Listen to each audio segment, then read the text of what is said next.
Hello friends, forensic search या YouTube चॅनलवर तुमचं स्वागत आहे. आजच्या या लेक्चरमध्ये आपण महाराष्ट्र DFSL ची जी सायंटिफिक असिस्टंटची एक्झाम आहे त्यासाठी आपण टेक्निकल पार्टमधील फॉरेन्सिक सायन्स आणि फॉरेन्सिक केमिस्ट्री यासाठी प्रॅक्टिस टेस्ट पाहणार आहोत. तर या व्हिडिओमध्ये आपण फॉरेन्सिक सायन्सचे आणि केमिस्ट्रीचे म्हणजेच रसायनशास्त्र आणि न्यायसहाय्यक विज्ञान या विषयाचे आपण 40 क्वेश्चन्स 80 मार्कासाठी त्यासाठी आपण सराव चाचणी घेतलेली आहे आणि यामध्ये आपण एक्सप्लेन करूया की कोणत्या प्रकारचे सिंपल प्रश्न येऊ शकतात या सब्जेक्टवरती. ठीक आहे, तर सुरुवात करूया आपण या लेक्चरला.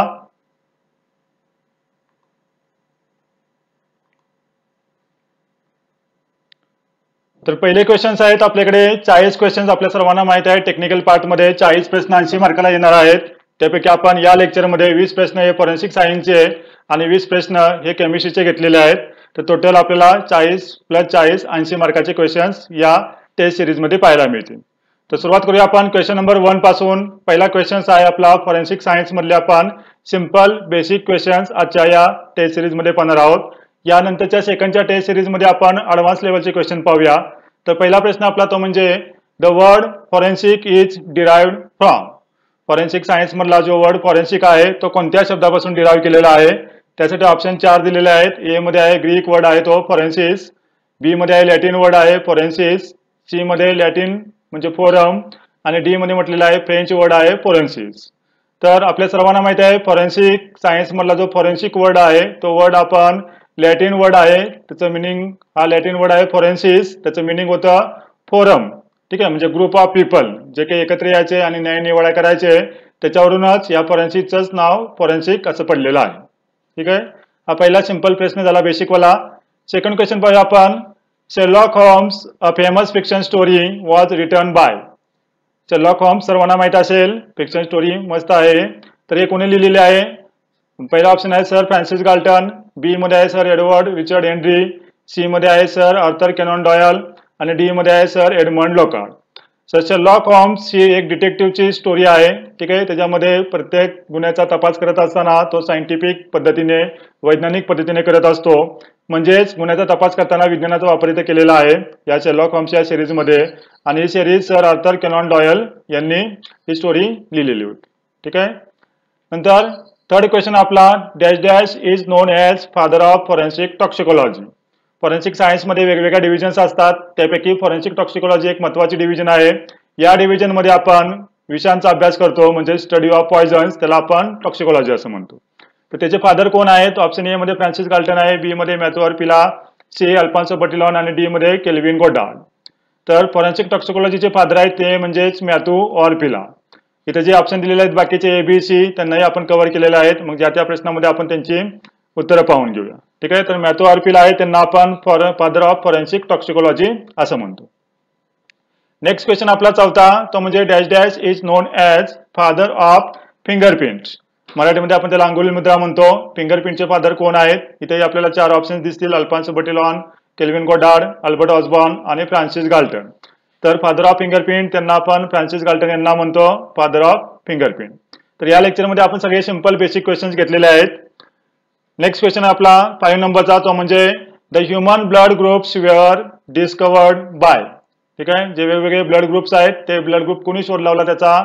तर ऑप्शन ए मध्ये डॉक्टर हेनरी फोल्स, बी मध्ये डॉक्टर कार्ल लँडस्टीनर, सी मध्ये डॉक्टर लिओन लॅटिस, डी मध्ये डॉक्टर विल्यम हार्वे.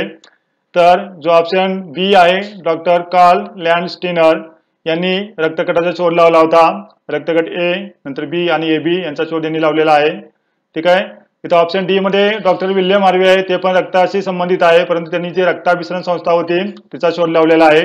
नंतर ए ऑप्शन मध्ये डॉक्टर हेनरी फोल्स आणि लिओन लॅटिस हे आपले फॉरेन्सिक सायन्स मधले शास्त्रज्ञ आहेत.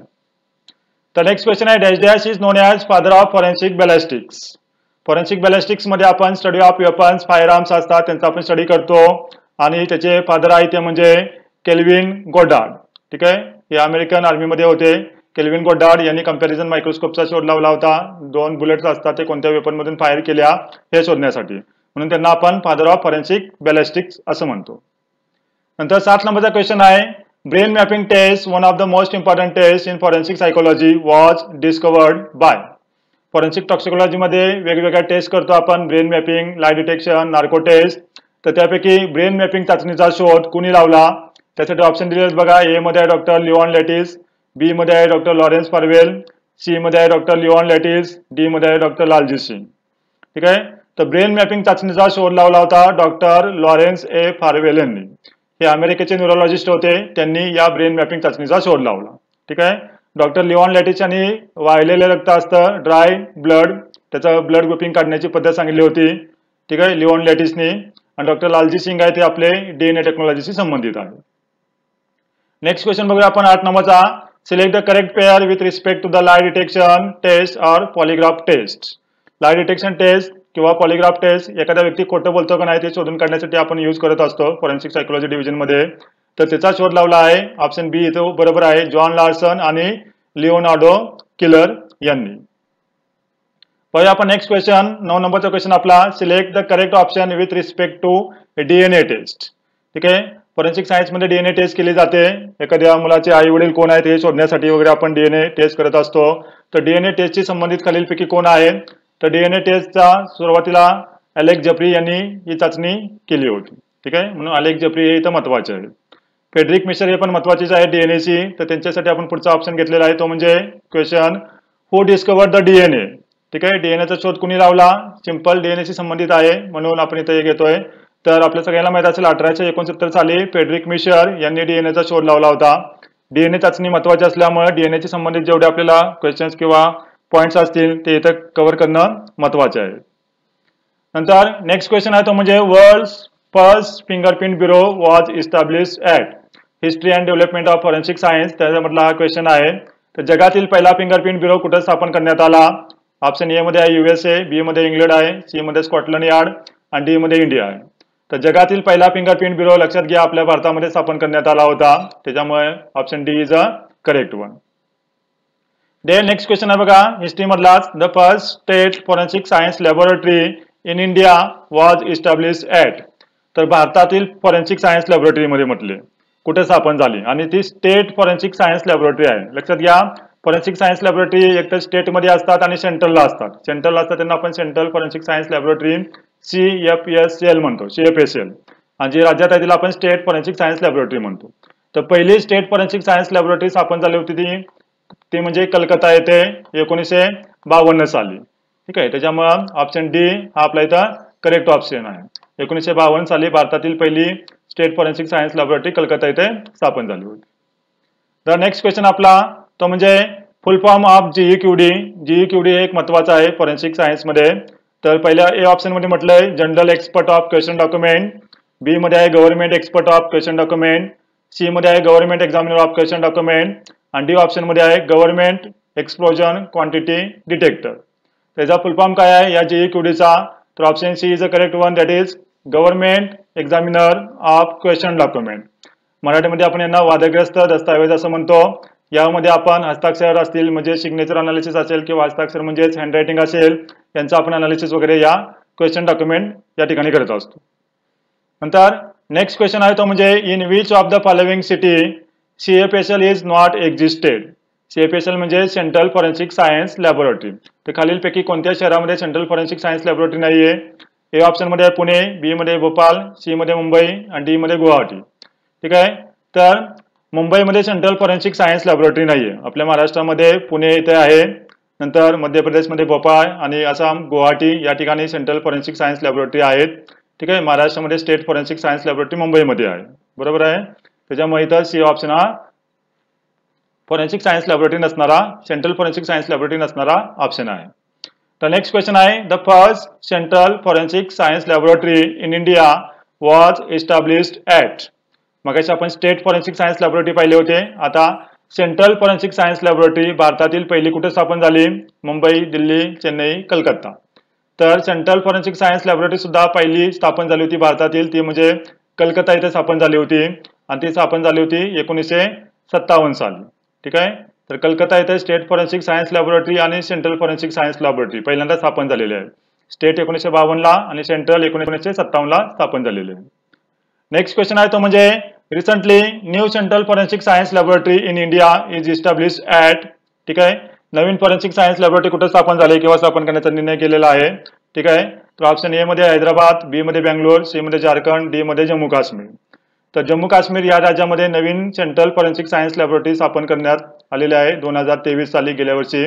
ठीक आहे, त्याच्यामुळे हे नवीन एक सेंट्रल फॉरेन्सिक सायन्स लॅबोरेटरी बनलेली आहे जम्मू काश्मीर येथे. नेक्स्ट क्वेश्चन पाहूया आपण, तो म्हणजे Maharashtra forensic science laboratory was established in the year. ठीक आहे, Maharashtra state forensic science laboratory आहे ती कोणत्या साली स्थापन करण्यात आली याचा प्रश्न आला, तर तो महाराष्ट्रामध्ये, ठीक आहे, 1958 साली मुंबई येथे आपली स्टेट फॉरेन्सिक सायन्स लॅबोरेटरी स्थापन करण्यात आलेली होती. नेक्स्ट क्वेश्चन आहे तो म्हणजे world's first fingerprint bureau was establish in India at. ठीक आहे, भारतामध्ये जगातील पहिला फिंगरप्रिंट ब्युरो स्थापन झाला होता, तर तो कुठे स्थापन करण्यात आला होता? मुंबई, दिल्ली, चेन्नई आणि कलकत्ता. तर डी ऑप्शन बरोबर आहे इथं, कलकत्ता या ठिकाणी. ठीक आहे, जून 1897 साली. बघा, 1897 साली ब्रिटिशांच्या काळामध्ये हा जगातील तसेच भारतातील पहिला फिंगरप्रिंट ब्युरो 1897 साली कलकत्ता येथे स्थापन करण्यात आलेला होता. देन नेक्स्ट क्वेश्चन आहे, in Maharashtra currently total how many forensic science laboratories are there. महाराष्ट्रामध्ये आता सध्या किती फॉरेन्सिक सायन्स लॅबोरेटरी आहेत असा जर प्रश्न आला तर आपल्याला त्याचं उत्तर सांगण्यासाठी महाराष्ट्रामध्ये किती फॉरेन्सिक सायन्स लॅबोरेटरी आहेत हे आपल्याला टोटल सांगता येतील. तर ते आपण बघूया. तर महाराष्ट्रामध्ये जी आपली पहिली आपण आता मुंबईमध्ये 1958 साली स्थापन झाली होती, त्याचं हेडक्वार्टर मुंबईमध्ये आहे. त्याच्या व्यतिरिक्त, ठीक आहे, रिजनल फॉरेन्सिक सायन्स लॅबोरेटरीज आहेत, त्याला आपण RFSL म्हणतो. तर ते RFSL एकूण 7 ठिकाणी आहेत बघा महाराष्ट्रामध्ये. नागपूरला आहे, पुणे, औरंगाबाद, छत्रपती संभाजीनगर, नंतर नाशिक, अमरावती, नांदेड आणि कोल्हापूर या 7 ठिकाणी रिजनल फॉरेन्सिक सायन्स लॅबोरेटरी आहेत.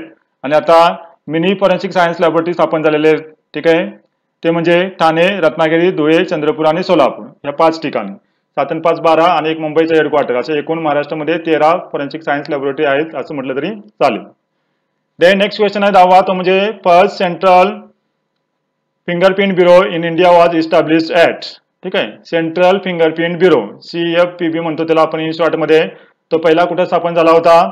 तर पहिल्या ऑप्शनमध्ये आहे शिमला 1905, दुसऱ्यामध्ये आहे हैदराबाद 1907, नंतर चंदीगड आहे 1905 आणि दिल्ली 1907. तर पहिला सेंट्रल फिंगरप्रिंट ब्युरो भारतातील शिमल्यामध्ये 1905 साली स्थापन झाला होता. आता ठीक आहे, त्याच्यामुळं ऑप्शन ए इथं बरोबर आहे. तर अशा प्रकारे आपले फॉरेन्सिक सायन्सचे 20 क्वेश्चन्स आहेत. आता याच्या पुढचे जे क्वेश्चन्स असतील क्वेश्चन नंबर 21 पासून ते आपले केमिस्ट्रीचे बेसिक क्वेश्चन्स आपण या लेक्चरमध्ये पाहू. पुढच्या लेक्चरमध्ये आपण थोडे ॲडव्हान्स लेवलचे क्वेश्चन पाहूया फॉरेन्सिक सायन्स ॲज वेल ॲज केमिस्ट्रीचे. तर केमिस्ट्रीचा पहिला क्वेश्चन आहे बघा, तो म्हणजे the atomic theory of matter was propose by. Atomic theory कुणी काढली होती पहिल्यांदा? तर हा क्वेश्चन त्याच्यावरती आहे. ए ऑप्शनमध्ये आहे डेमोक्रेटस, बी मध्ये आहे जॉन डाल्टन, सी मध्ये आहे जे थॉम्सन आणि डी मध्ये आहे जेम्स चाडविक.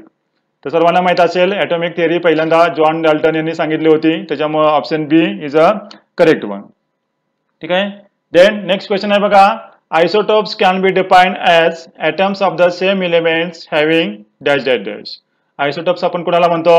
तर या ऑप्शन मध्ये आहे same atomic number different mass number, B मध्ये आहे same mass number different atomic number, C मध्ये आहे same number of neutrons but different number of protons, D मध्ये आहे सेम नंबर ऑफ न्यूट्रॉन्स आणि इलेक्ट्रॉन्स आणि डिफरंट नंबर ऑफ प्रोटॉन्स. तर isotopes आपण कोणाला म्हणतो? It is the atoms of the same elements having, काय म्हणतो आपण त्याला, सेम ॲटॉमिक नंबर. त्याचा ॲटॉमिक नंबर सेम असतो परंतु त्याचा मास नंबर डिफरंट असतो, त्याला आपण आयसोटोप्स म्हणतो. ठीक आहे. उदाहरणार्थ कार्बन असेल, कार्बन 612, कार्बन 613, कार्बन 614. ठीक आहे. म्हणजे सगळ्यांचा ॲटॉमिक नंबर 6 आहे, मास नंबर वेगवेगळा आहे, म्हणून त्याला आपण आयसोटोप्स म्हणतो. तसाच क्वेश्चन आहे पुढचा आयसोटोप्स होती, तो म्हणजे among the isotopes of carbon dash dash isotope is most abundant in nature. कार्बनचे जे आयसोटोप्स आहेत त्यापैकी सर्वात जास्त निसर्गामध्ये कोणता आयसोटोप्स आपल्याला दिसून येतो? तर तो सर्वांना माहित असेल कार्बन 612 हा निसर्गामध्ये जास्त प्रमाणात आढळतो, त्यानंतर कार्बन 613 आहे आणि कार्बन 614 हा सर्वात कमी प्रमाणात आढळतो. आणि जर समजा असा प्रश्न आला की कार्बनचे जे आयसोटोप्स आहेत त्यापैकी रेडिओ ऍक्टिव्ह कार्बन आयसोटोप कोणता असतो? तर तो म्हणजे C6 आणि C614. ठीक आहे. आपला रेडिओ ऍक्टिव्ह कार्बन असतो. ठीक आहे.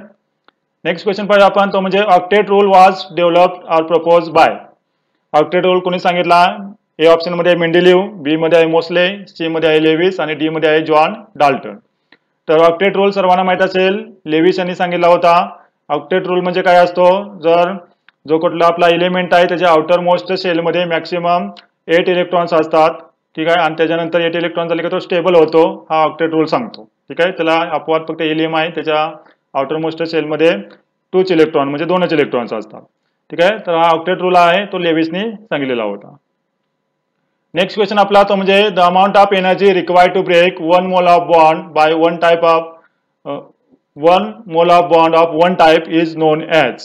ठीक आहे, म्हणजे एक टाईपचा बॉन्ड ब्रेक करण्यासाठी आपल्याला जेवढी एनर्जी लागते त्या एनर्जीला आपण काय म्हणतो. ठीक आहे, ऑप्शन ए मध्ये बघा बॉन्ड लेंथ, बी मध्ये आहे बॉन्ड ऑर्डर, सी मध्ये आहे बॉन्ड एन्थाल्पी आणि डी मध्ये आहे आयोनायझेशन एन्थाल्पी. तर बघा या प्रश्नाचं उत्तर तुम्हाला माहित असेल तर खाली कमेंट करून सांगा या प्रश्नाचं करेक्ट उत्तर काय आहे ते. हा प्रश्नाचं उत्तर तुमच्यासाठी सोडतो. नेक्स्ट क्वेश्चन पाहूया आपण, question number 26, that is dash dash is the most ionic compound. ठीक आहे, केमिस्ट्रीमध्ये आपण बॉन्ड पाहतो, आयोनिक बॉन्ड, कोव्हॅलेंट बॉन्ड, ज्याच्यामध्ये आयोनिक बॉन्ड असतो त्याला आपण आयोनिक कंपाऊंड म्हणतो. त्यापैकी सर्वात जास्त म्हणजे मोस्ट आयोनिक कंपाऊंड खालीलपैकी कोणता आहे. ठीक आहे, तर ऑप्शन ए मध्ये आहे NaCl, बी मध्ये आहे MgCl2, सी मध्ये आहे AlCl3 आणि डी मध्ये आहे सीजियम फ्लोराइड CsCf. तर मोस्ट आयोनिक कंपाऊंड आहे ते आपलं ऑप्शन डी मध्ये आहे, that is caesium fluoride. Option D is a correct one. पुन्हा पुढचा क्वेश्चन आहे तो म्हणजे bond length is generally measured in. ठीक आहे, बॉन्ड लेंथ आपण कशामध्ये मेजर करतो तर नॅनोमीटर, पिकोमीटर, मिलीमीटर का सेंटीमीटर. तर बॉन्ड लेंथ आपण पिकोमीटर मध्ये मेजर करत असतो, त्याच्यामुळे option B is correct one. The next question आहे oxygen that is O2 molecule is dash dash in nature. ठीक आहे, ऑक्सिजन कसा आहे डायमॅग्नेटिक आहे, ए मध्ये, बी मध्ये पॅरामॅग्नेटिक, सी फेरोमॅग्नेटिक आणि डी मध्ये सुपरमॅग्नेटिक. तर ऑक्सिजन मॉलिक्यूल आहे तो पॅरामॅग्नेटिक असतो, त्याच्यामुळे option B is a correct one. The next question आहे तो म्हणजे bond angle in ammonia that is NH3 molecule is 107 degree whereas its shape is likely to be. ठीक आहे, अमोनियाचा जो आपला बॉन्ड अँगल आहे तो दिलेला आहे, त्याच्यावरून आपल्याला त्याचा शेप सांगता येईल. तर ऑप्शन ए मध्ये आहे अँग्युलर, बी मध्ये आहे ट्रायगोनल प्लेनर, सी मध्ये आहे टेट्राहेड्रल आणि डी मध्ये आहे पिरॅमिडल. तर अमोनियामध्ये जो आपला शेप असतो तो पिरॅमिडल टाईप असतो, त्याच्यामुळे option D is a correct one. Then next question आहे तो म्हणजे atoms and ions having the same number of electron is known as. ठीक आहे, त्याच्यामध्ये सेम नंबर ऑफ इलेक्ट्रॉन्स असतात त्यांना काय म्हणतो आपण. ए मध्ये झाला आयसोटॉप्स, बी मध्ये आयसोबार, सी मध्ये आहे आयसो इलेक्ट्रॉनिक स्पेसिस आणि डी मध्ये आहे तो म्हणजे आयसो इलेक्ट्रॉनिक कॉन्फिगरेशन. ठीक आहे, ॲटम्स किंवा आयन्स ज्यांच्यामध्ये सेम नंबर ऑफ इलेक्ट्रॉन्स असतात त्यांना आपण आयसो इलेक्ट्रॉनिक स्पेसिस म्हणतो, त्याच्यामुळे ऑप्शन सी हे याचं योग्य उत्तर आहे. नेक्स्ट क्वेश्चन आपला 31वा तो म्हणजे the correct composition of aqua regia solution is. Aqua regia solution महत्वाचं आहे, सोन्या चांदीचे जे दागिने असतात त्यांना आपण पॉलिश करण्यासाठी हे ॲक्वा रेगिया सोल्युशन वापरतो आपण. फॉरेन्सिक केमिस्ट्रीमध्ये आपण याचा उपयोग करत असतो. तर त्याचं करेक्ट कॉम्पोजिशन विचारलेलं आहे. ए मध्ये आहे 1HNO3 3HCl, बी मध्ये 3HCl 1HNO3, सी मध्ये आहे 3H2SO4 1HNO3 आणि डी मध्ये आहे 1H2SO4 3HNO3. तर पहिल्यांदा म्हणजे ॲक्वा रेगिया हे मिक्सचर असतं कुणाचं तर HCl आणि HNO3 यांचं मिक्सचर असतं आणि त्याचा किती भाग असतो तर 3 भाग असतात HCl चे आणि 1 भाग असतो NO3 चे. मग option B is a correct one. The next question आपला तो म्हणजे which of the following is true for stereo isomers. ठीक आहे, स्टिरिओ केमिस्ट्री मधला क्वेश्चन आहे हा. तर ए ऑप्शन मध्ये दिले they are mirror images of each other, B मध्ये सांगितले they have identical mass spectra, C मध्ये म्हटले only A is correct, D मध्ये आहे both A and B is correct. ठीक आहे, तर स्टिरिओ आयसोमर्स मध्ये बघा they are mirror images of each other, एकमेकाच्या त्या मिरर इमेजेस असतात, बरोबर आहे. एकमेकाच्या मिरर इमेजेस असल्यामुळे काय आहे बघा पुढे काय म्हटलंय दे हॅव आयडेंटिकल मास स्पेक्ट्रा, हे पण बरोबर आहे. ठीक आहे, तर त्यांचा मास स्पेक्ट्रा असतो तो पण आयडेंटिकल असतो, त्याच्यामुळे ऑप्शन डी हे आपलं उत्तर आहे, both A and B are correct. The next question आहे तो म्हणजे silver chloride is stored in dark coloured bottles. ठीक आहे, सिल्वर क्लोराइडला आपण डार्क कलर बॉटलमध्ये ठेवतो, काय ठेवतो तर ए मध्ये म्हटलं it reacts with water, B मध्ये म्हटलं it reacts with air, C मध्ये म्हटलं it reacts with sunlight, D मध्ये म्हटलंय ऑल ऑफ दिस. ठीक आहे, सिल्वर क्लोराइड हे आपलं सनलाइट संग रिॲक्ट होत असतं, त्याच्यामुळे आपण त्याला डार्क कलरच्या बॉटलमध्ये ठेवतो, त्याच्यामुळे ऑप्शन सी इज त्याचं योग्य उत्तर आहे. तर नेक्स्ट क्वेश्चन आपला तो म्हणजे Fehling solution contains. Fehling solution मध्ये काय असतं, ए मध्ये आहे ferrous sulphate plus copper sulphate, B मध्ये आहे acidified cuprous chloride solution, C मध्ये आहे copper sulphate and Rochelle salt plus NOH आणि डी मध्ये आहे कॉपर सल्फेट आणि क्युप्रस क्लोराइड. तर फेलिंग सोल्युशन सर्वांना माहिती आहे, जास्त करून आपण याचा वापर करतो, तर त्याच्यामध्ये काय असतं it contains copper sulphate and Rochelle salt plus NaOH. Option C is a correct one. Next question आपला तो म्हणजे sodium halide bromide cell window are used in instrumentation मधला हा क्वेश्चन आहे. आपल्याकडे फॉरेन्सिक मध्ये आपण जास्त इन्स्ट्रुमेंट्स वापरत असतो, स्पेक्ट्रोस्कोपी, क्रोमॅटोग्राफी वगैरे, तर त्यामध्ये हा इम्पॉर्टंट क्वेश्चन असेल. तर ए मध्ये म्हटलं बघा यूव्ही स्पेक्ट्रोमेट्री, बी मध्ये आहे स्पेक्ट्रोफोटोमीटर, सी मध्ये आहे as that is atomic absorption spectroscopy आणि डी मध्ये आहे आयआर स्पेक्ट्रोमेट्री. तर याचं योग्य उत्तर आहे ऑप्शन डी. आयआर स्पेक्ट्रोमेट्री मध्ये आपण या सोडियम हलाइड ब्रोमाइड सेल विंडोचा उपयोग करत असतो. नेक्स्ट क्वेश्चन आहे तो म्हणजे Fujiwara test is done to detect the presence of. Fujiwara test आपण कशासाठी वापरतो, तर ए मध्ये आहे ॲसिटोनचं डिटेक्शन, बी मध्ये आहे क्लोरीनचं, सी मध्ये आहे क्लोरोफॉर्म आणि डी मध्ये आहे ॲसिटाल्डिहाइड. तर ही फिजीवाडा टेस्ट आहे तो आपण यूज करतो for the detection of presence of chloroform. त्याच्यामुळे option C is a correct one. The next question आहे तो म्हणजे name the chemical which is used in manufacturing of dynamites. ठीक आहे, डायनामाइट आपल्या सगळ्यांना माहित आहे एक्सप्लोजिव्ह पदार्थ आहे. फॉरेन्सिक मध्ये आपण एक्सप्लोजिव्ह डिटेक्ट करत असतो. लो एक्सप्लोजिव्ह, हाय एक्सप्लोजिव्ह असतात. त्यापैकी डायनामाइट हे आपलं हाय एक्सप्लोजिव्हचं उदाहरण आहे. तर हे डायनामाइट बनवण्यासाठी खालीलपैकी कोणतं केमिकल वापरतात.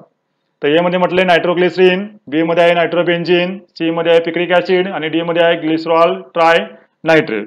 ठीक आहे, तर हे बनवण्यासाठी आपण कुठलं वापरतो, तर याचं योग्य उत्तर आहे ते म्हणजे डायनामाइट बनवण्यासाठी आपण ग्लिसरॉल ट्राय नायट्रेट याचा उपयोग करत असतो. त्याच्यामुळे ऑप्शन डी हे याचं करेक्ट उत्तर आहे. देन नेक्स्ट क्वेश्चन आपला पुढचा पाहू आपण 38वा क्वेश्चन तो आहे 40% aqueous solution of methanol is commercially non as. ठीक आहे, मिथेनॉल म्हणजे अल्कोहोल प्रोहिबिशन डिव्हिजन असते फॉरेन्सिक सायन्स लॅबोरेटरीला. त्याच्यामध्ये आपण जे सीज केलेलं लिकर असतं, इथेनॉल, मिथेनॉल, देशी दारू वगैरे, ठीक आहे, या सगळ्यांचा आपण अनालिसिस करत असतो. तर इथं 40% ॲक्वेस सोल्युशन ऑफ मिथेनॉल त्याला आपण कमर्शियली काय म्हणतो. ऑप्शन ए मध्ये आहे कंट्रीमेड लिकर, बी मध्ये आहे फॉर्मिक ऍसिड, सी मध्ये आहे फॉर्मेलिन, डी मध्ये आहे फिनाइल.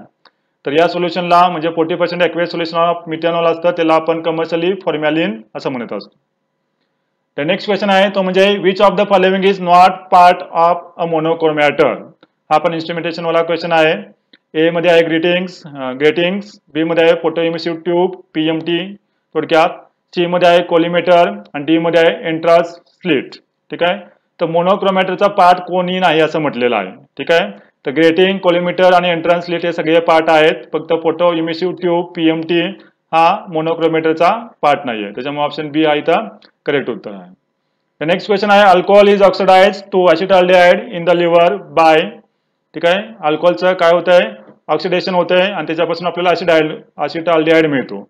तर हे ऑक्सिडेशन करण्यासाठी आपल्याला कोण मदत करतं. ऑप्शन ए मध्ये आहे परऑक्सिडेज, बी मध्ये आहे ग्लायकोसिलेज, सी मध्ये आहे ग्लुकोमिटेज आणि डी मध्ये आहे अल्कोहोल डिहायड्रोजनेज. तर अल्कोहोलचं ऑक्सिडेशन ॲसिटाल्डिहाइड मध्ये होण्यासाठी अल्कोहोल डिहायड्रोजनेज याचा आपल्याला उपयोग होत असतो आणि हे लिव्हर मध्ये होत असतं. ठीक आहे, त्याच्यामुळे ऑप्शन डी आहे अल्कोहोल डिहायड्रोजनेज हे याचं योग्य उत्तर आहे.